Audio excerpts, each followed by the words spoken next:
Initiating central control, this pawn thrust immediately stakes a claim, influencing key squares and preparing for piece development.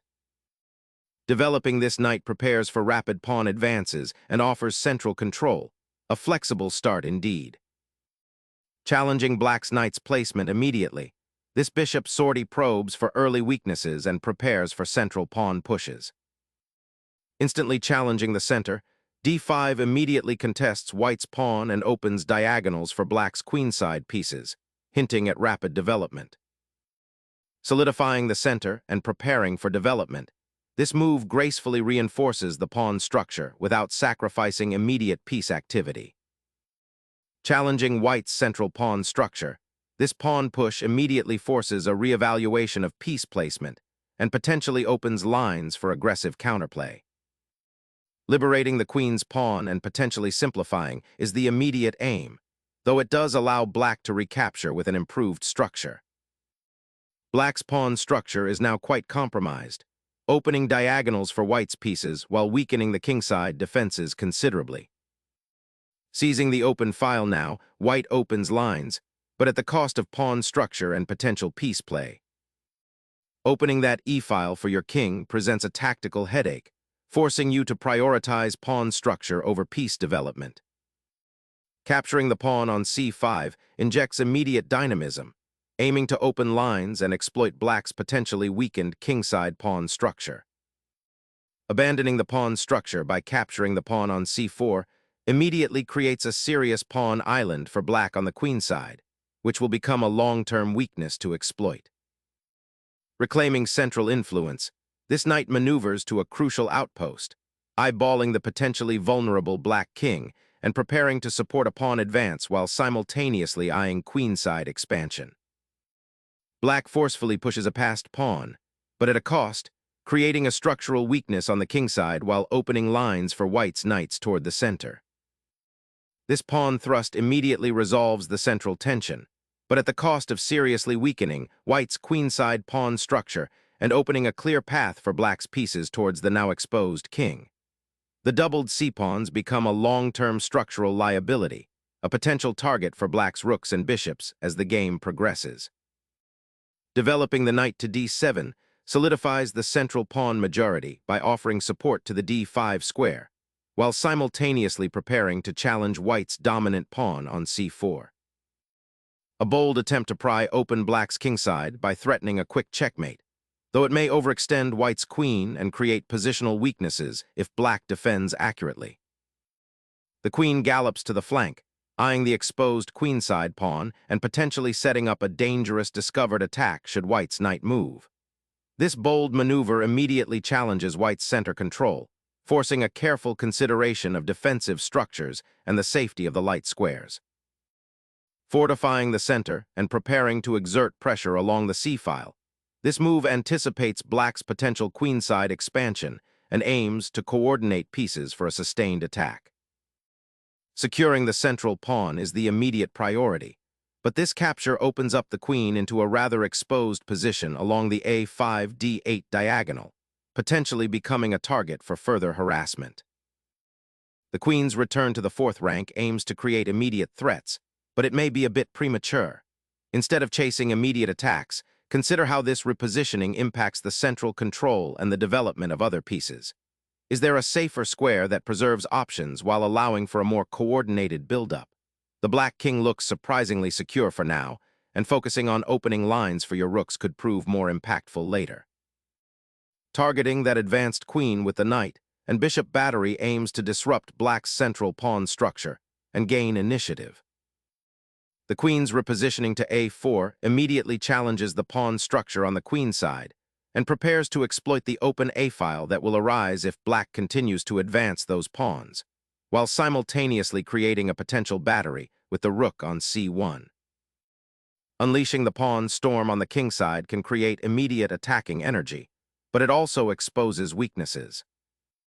Securing the knight's central influence, this maneuver prepares for a potential kingside assault by bringing another piece into the fray, while simultaneously offering some defense against black's queenside pressure. Relocating the queen from the king's flank to a more central defensive post, This maneuver aims to solidify black's pawn structure and prepare for potential counterplay, while simultaneously freeing the bishop to develop and join the game, creating a more harmonious setup.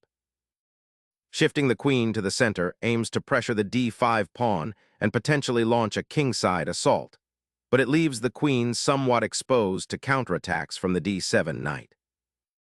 Shifting the queen to f6 now creates an interesting tension, potentially preparing a counterattack along the newly opened f-file while also defending the e6 pawn from white's persistent queenside pressure. This maneuver injects a dynamic element, forcing white to consider their own king's safety and the potential for a breakthrough in the center. It's a calculated risk, trading some queenside mobility for an offensive posture.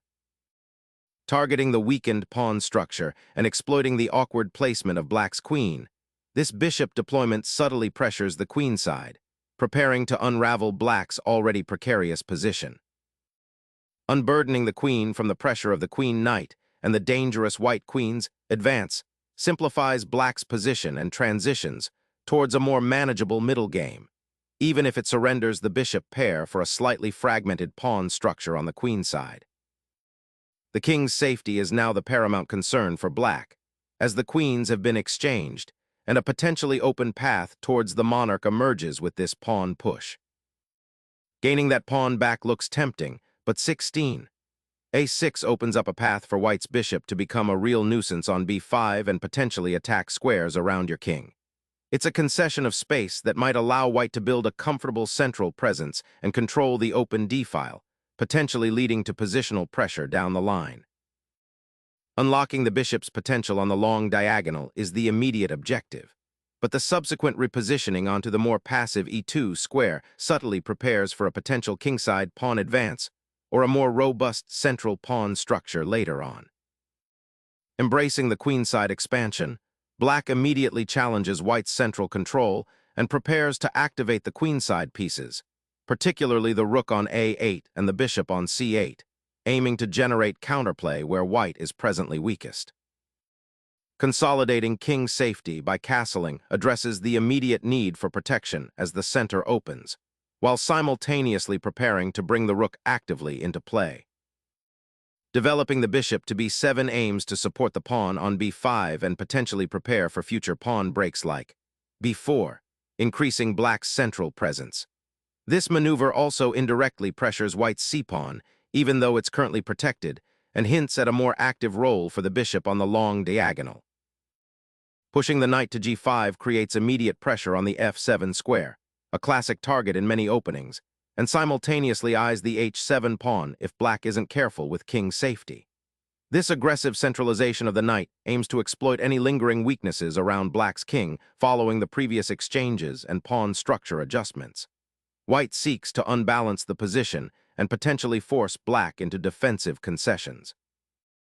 Embracing the dark squares, black's bishop now eyes the long diagonal, seeking to participate actively in the queenside struggle and potentially challenge white's advanced pawn structure after an anticipated exchange. Suddenly, the rook charges forward, aiming to disrupt black's developing pieces and gain a foothold on the 7th rank, a classic attacking outpost that can easily pressure the king later. Black's bishop, now rooted on d5, exerts pressure on the queen's diagonal and prepares to contest the open c-file should it arise, a subtle territorial grab aiming to neutralize white's piece mobility. Suddenly, the initiative shifts dramatically as the knight infiltrates the queenside, aiming to dismantle black's pawn structure and target the beleaguered king. This bold penetration forces immediate defensive adjustments, potentially creating weaknesses that white can exploit. The black king now finds itself exposed to a dangerous diagonal, a consequence of accepting the material and opening up lines. Suddenly, the rook finds its way to the 7th rank, asserting dominion over a crucial horizontal and threatening the pinned knight on d7. This aggressive incursion aims to disrupt black's nascent coordination and exploit the king's lingering exposure. The central pawns are no longer a cohesive defense.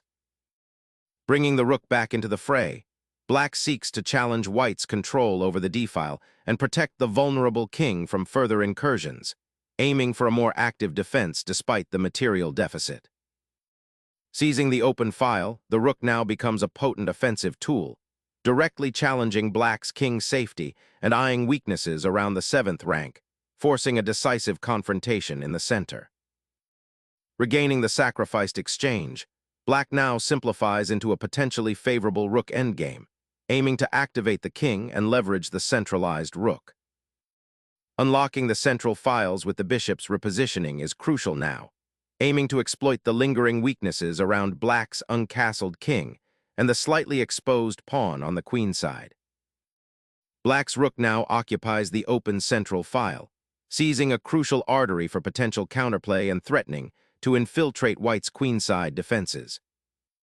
Embracing the open file, white sacrifices a piece to dismantle black's pawn structure and seize control of crucial diagonals, promising a difficult endgame for the opponent.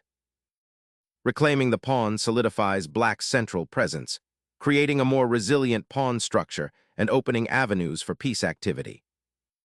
Pushing the rook to the edge of the board aims to claim the open, a file, a critical strategic objective in this endgame, potentially creating pressure down the flank and restricting black's pawn advances.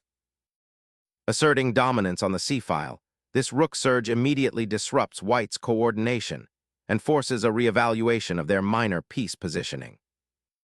A calculated repositioning to secure the kingside's safety and prepare a potential rook lift, aiming to exploit the open d-file and threaten the isolated pawn structure that black has accumulated. This maneuver aims to contest the open c-file and pressure white's advanced rook, a critical focal point for the coming exchanges. A decisive forcing sequence opens, aiming to exploit the exposed black monarch and shatter its defensive perimeter. The black king, now exposed on e6, becomes the focal point of the ongoing tactical dance, demanding constant vigilance and careful repositioning to avoid becoming a target for white's remaining pieces. Reclaiming central influence and consolidating pieces, this maneuver aims to disrupt black's recent pawn advances and create a more robust defensive structure. By redeploying the knight to a more active square, white prepares to contest the open files and potentially launch a coordinated attack on black's somewhat exposed king. Observe how this repositioning also opens up the possibility of future pawn breaks for white, seeking to gain space and initiative. Asserting the bishop's presence on a crucial square opens up intriguing possibilities for controlling the now centralized white rook and potentially disrupting white's pawn structure, even if it means a temporary surrender of the bishop pair. Challenging the encroaching bishop with the rook's counterpressure aims to disrupt black's newly established defensive wall, potentially forcing concessions or opening up new avenues for attack on the queen side. The exchange on the c-file is inevitable, and taking back with the rook is the obvious choice, cleaning up the central files and aiming for simplification in what's shaping up to be a tricky endgame. Unifying the knight to the open c-file immediately fortifies white's structural advantage. Pushing the pawn to a5 now aims to liberate the queen's bishop and potentially expand on the queen side, but it neglects the immediate threat of the white knight's regrouping, which might find better squares. The monarch's relocation to f1, while seemingly passive, secures a vital escape route, preparing for the inevitable pawn advances that will soon define the endgame's character. A bold push to annex territory on the queen side, aiming to outflank the white rook and potentially gain an outpost for the knight if it can find safe harbor. The monarch's trek towards the queen side initiates a strategic repositioning, aiming to bolster the pawn chain and potentially leverage the semi-open file on the file for future pawn advances. This cautious king shuffle prioritizes solidifying the structure and preparing for a transition into an endgame where king activity becomes paramount, while simultaneously defending against any potential infiltration on the queen side. The pawn push advances the queen side majority, aiming to create a passed pawn and disrupt white's pieces. The white king bravely ventures forward, aiming to support its pawns and establish a more active presence in this unusual pawn structure. Stepping onto the open diagonal, the bishop immediately targets the vulnerable king's escape square, aiming to disrupt white's coordination and potentially create tactical opportunities down the file. Reactivating the monarch to its starting square now, presents an unusual opportunity to regroup and potentially redeploy the king towards a more active role in the unfolding pawn structure, seeking out a safer haven or a more aggressive posture given the static nature of the queenside pawns.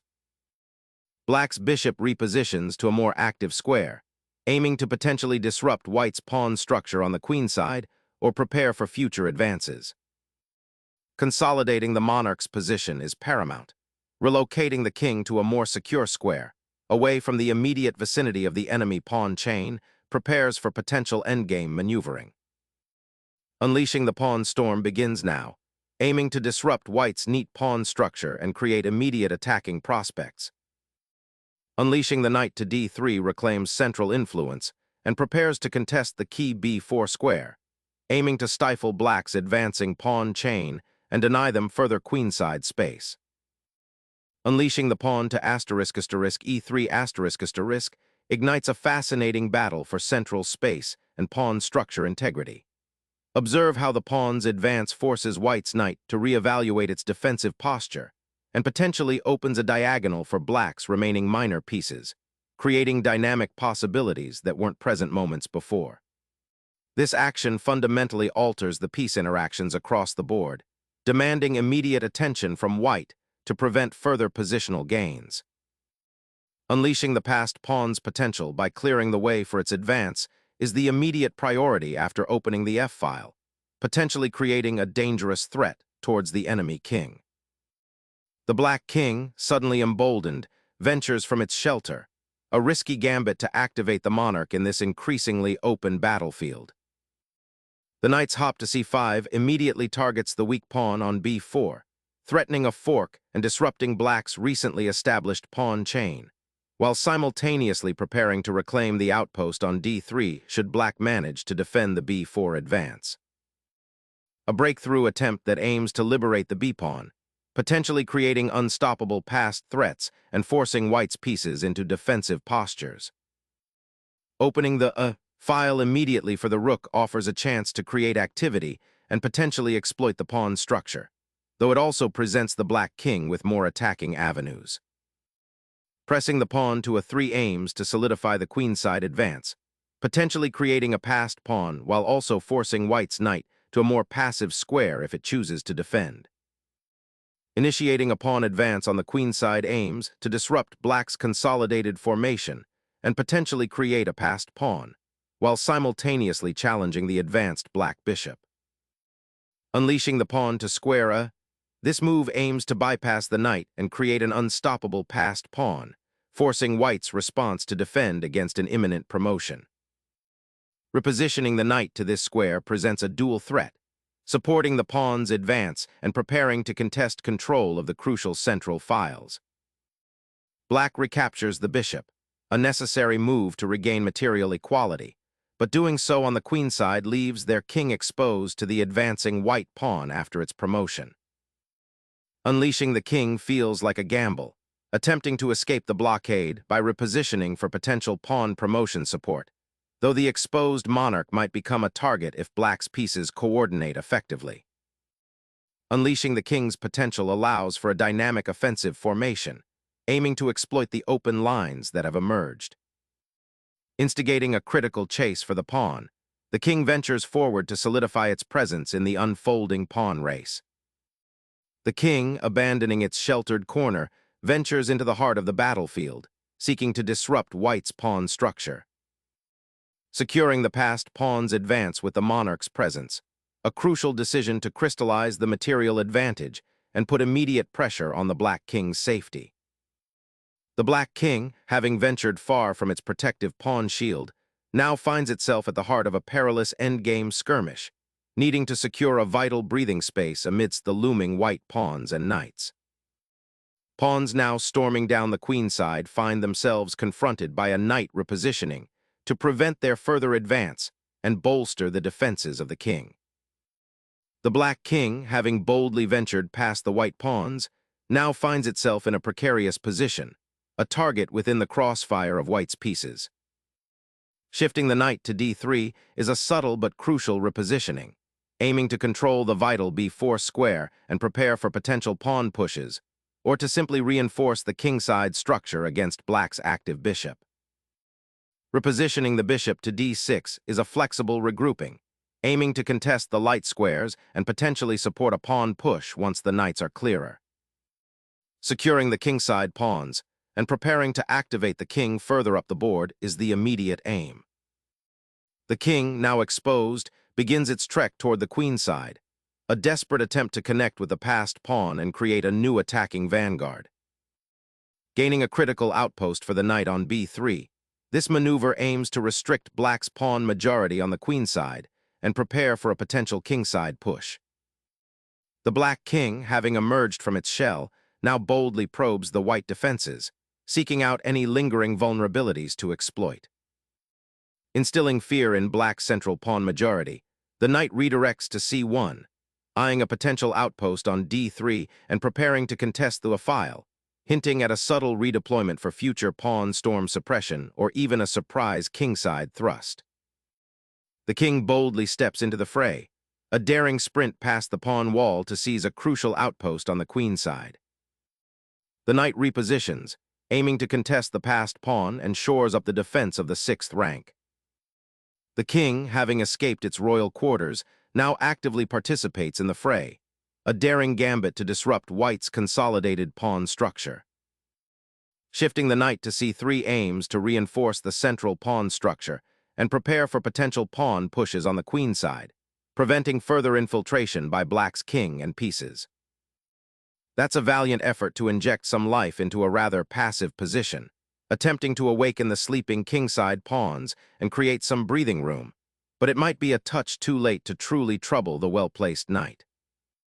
A precise fork of the king and pawn is executed, aiming to disrupt black's pawn chain and potentially open lines towards the enemy monarch. The pawn's journey to promotion, a tale of perseverance, now faces a critical junction as it seeks to evade the knight's relentless pursuit. Harnessing the file control, white seeks to exploit the exposed black king by transferring the knight to a more aggressive square. The pawn's relentless march forward now presents a significant challenge, aiming to secure a decisive queenside advantage by creating an unstoppable passed pawn, forcing white into a precarious defensive posture. Sensing an opportunity, white redirects his knight to a square from which it can both defend the pawn and potentially pressure black's weakened kingside. Black's bishop relocates, abandoning the central squares and preparing to defend the d-pawn and assist the pawn on h4. Opening that d, pawn pushes the bishop's protection away, creating a dangerous avenue for the black king's escape.